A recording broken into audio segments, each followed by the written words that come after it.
नमस्ते and good afternoon है।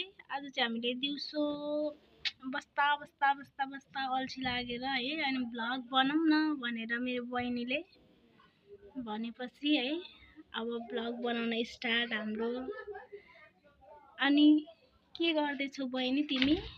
This is a book हैन, यो चाहिँ फास्ट्याग भन्ने बुक हो। बहिनीले चाहिँ यो बुक अहिलेदेखि पढ्न थाले कि ठुल्ठुलो गफ हान्दैछिन्, यो पढ्यो भने उपयोगी हुन्छ भन्दैछिन् हैन।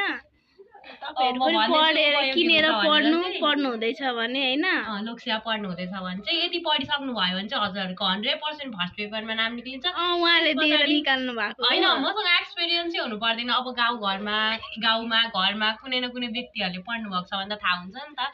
अनि त्यही भएर हो, अब हरेक कुराको अनुभव आफै गर्न सकिँदैन, सुनेर अरूले गरेको थाहा पाएर पनि गरिन्छ नि त। सो तपाईहरुलाई चाहिँ म यो सजेस्ट गर्दैछु, यो बुक पढ्नु भयो भने चाहिँ हजुरहरुको 100% नाम निक्लिन्छ हैन। अनि सेकेन्ड पेपरको तयारी गर्न सक्नुहुन्छ यो बुक पढिसकेपछि।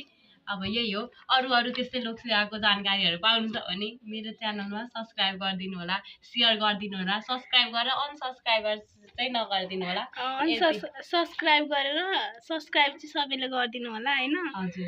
अनि रानी अधिकारीले चाहिँ डेली भ्लग बनाउँछिन् अरे, अनि तपाईहरुले भिडियो हेर्दिनु अरे, अनि सब्स्क्राइब पनि गरिदिनु होला। अब हामी भनेको बेरोजगारी मान्छे हो नि त, अनि अब रोजगारी